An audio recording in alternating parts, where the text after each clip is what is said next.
Okay, so here we are in my previously sandblasting cabinet that I'm converting to a vapor honing machine. And the conversion is just in its early stages, and I'm testing different materials and different methodologies, et cetera, et cetera. And it's not officially done yet. When it is, I was probably going to make a video about the cabinet conversion itself. But what I wanted to do right now is a twofold thing. There's a video on my site about where I made a new nozzle for the vapor honing cabinet. My ceramic nozzles for the blast gun here had worn out, and I wanted to make a new one to try and see how UHMW works.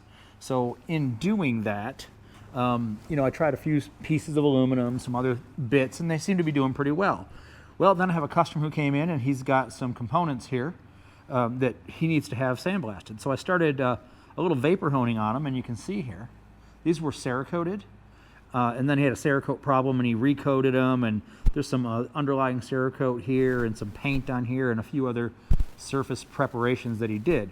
So I started using the vapor honing nozzle on here, and I wanted to do two things.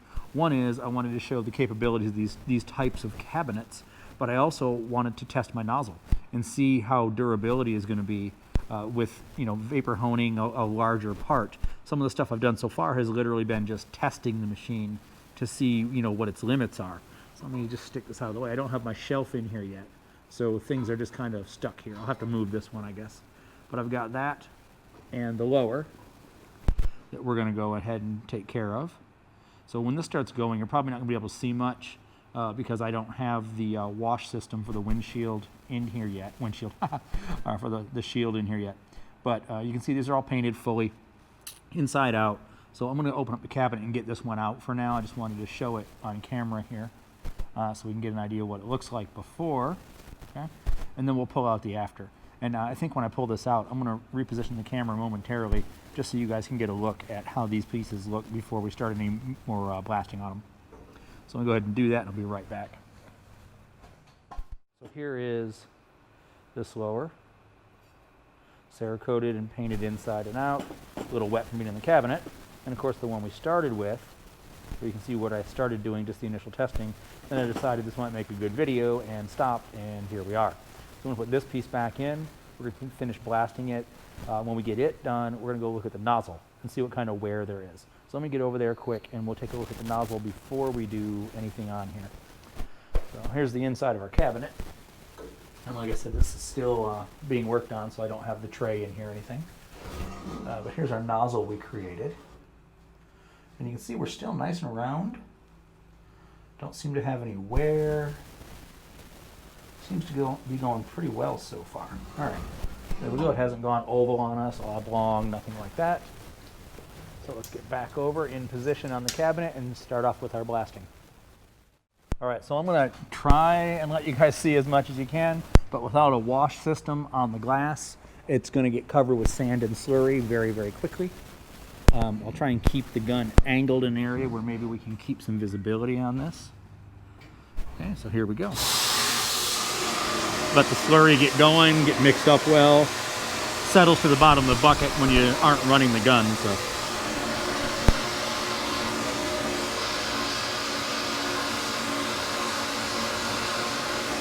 I just realized I don't have my air compressor on.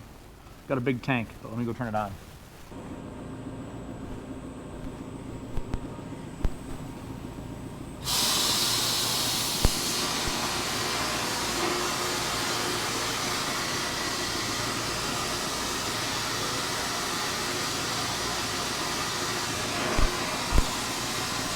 My slurry is still getting mixed up. I can see the gun is surging a little bit because the slurry isn't fully there. There we go. Oh, yep, and we lost view. Okay.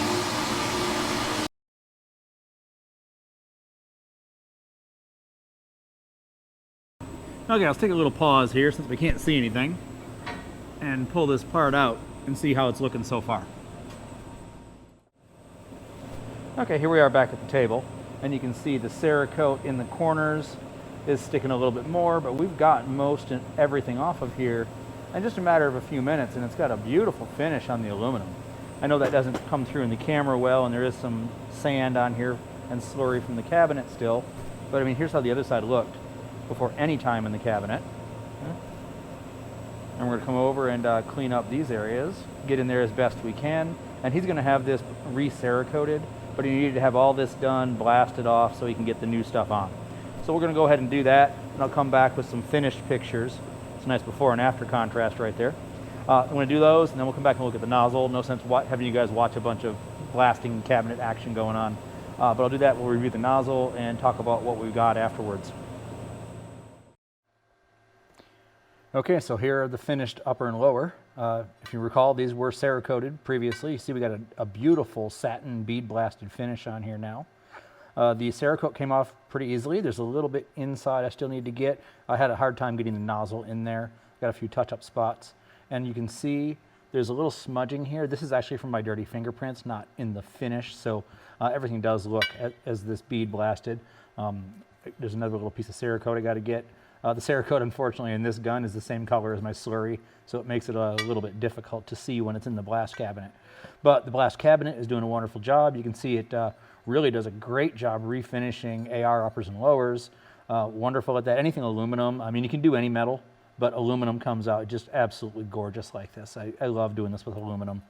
All right, so it looks really good. I think the customer is going to be really happy with this. He said he liked the look so much that he may just clear coat it just like this. So we'll see if he actually does that. I think that would be kind of cool. Not sure what he's going to do, but I think it came out pretty good. The plastic Vaporblast nozzle is working great. It's not really showing any signs of wear yet. So by now it's probably had 2 hours on it, I'm guessing, which isn't a lot, but I mean, that's 2 hours of straight blasting. I don't mean, you know, random. So 2 hours straight through the nozzle is pretty good. That's probably a good 5 or 6 hours of time in the cabinet by the time you're moving stuff around and in and out, et cetera, et cetera. But this came out wonderful. I'm really happy with it.